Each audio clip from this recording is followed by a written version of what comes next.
Hi hello, നമുക്കിന്ന് cutlet ഉണ്ടാക്കിയാലോ? Cutlet ഉണ്ടാക്കാൻ എല്ലാവർക്കും അറിയാം, എന്നാലും ഞാൻ പറയാം. കുറച്ച് ഉപ്പിട്ട് മഞ്ഞൾപ്പൊടി ഇട്ട് ഉരുളക്കിഴങ്ങ് ഇറച്ചിയൊക്കെ വേവിച്ചെടുക്കാം. അത് വേകുന്ന നേരം കൊണ്ട് നമുക്ക് ഉള്ളിയും പച്ചമുളകും ഇഞ്ചിയും ഒക്കെ ഒന്ന് മുറിച്ചെടുക്കാം.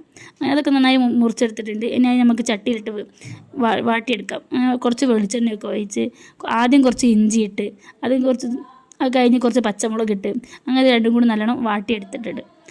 അങ്ങനെ വാടി വരുമ്പോൾ നമ്മൾ അരിഞ്ഞ് വെച്ചിട്ട് ഉള്ളി അതിലേക്ക് ഇടണം. അങ്ങനെ ഉള്ളി അതിലേക്ക് ഇട്ടിട്ട് നല്ലോണം ഇളക്കുക. അതിന് ശേഷം കുറച്ച് ഉപ്പിട്ട് കൊടുക്കാം. ഉപ്പിട്ടാൽ പെട്ടെന്ന് ഉള്ളി വാടുന്ന പറയൽ. അങ്ങനെ ഉപ്പൊക്കെ ഇട്ടെടുത്ത് അങ്ങനെ മൂടിയൊക്കെ വെച്ച് അത് കഴിഞ്ഞ് കുറച്ച് വാടി വന്നപ്പം നമുക്ക് മുളകും പൊടിയും മഞ്ഞൾപ്പൊടിയൊക്കെ ഇട്ട് മസാലപ്പൊടിയൊക്കെ ഇട്ടിടാം. അത് കഴിഞ്ഞിട്ട് കുറച്ച് ഗരം മസാല ഇട്ട് കൊടുക്കാം കേട്ടോ. അത് ഒരു ഫ്ലേവറിന് വേണ്ടിയിട്ട് ഇടുന്നതാണ്.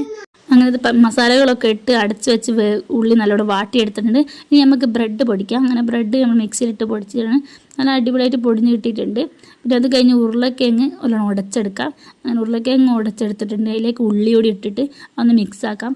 ഞാൻ ചിക്കനും കൂടി ഇട്ടിട്ടുണ്ടായിരുന്നു, പക്ഷേ ചിക്കൻ എടുക്കാൻ മറന്നുപോയി. അത് നന്നായിട്ട് കുഴഞ്ഞ് വന്നിട്ടുണ്ട്.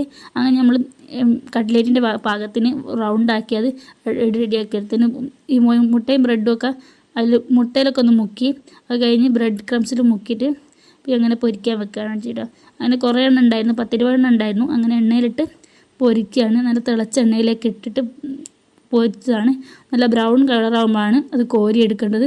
അതിലേക്ക് 2-3 എണ്ണം ഇട്ടിട്ടുണ്ട്. അങ്ങനെ കുറച്ചെണ്ണം ഇട്ട് അത് ബ്രൗൺ കളറായപ്പോൾ ഒന്ന് മറിച്ചിട്ട് അതിന് ശേഷം നല്ലോണം ചോത്ത് വന്നപ്പോൾ കോരി എടുത്തതാണ് കേട്ടോ. അങ്ങനെ കുറച്ചെണ്ണം ഉണ്ടാക്കിയിട്ടിട്ട് വീട്ടിലുള്ള എല്ലാവർക്കും നന്നായിട്ട് ഇഷ്ടപ്പെട്ടു എന്നാണ് പറഞ്ഞത്. അപ്പോൾ ശരി, ടാറ്റാ.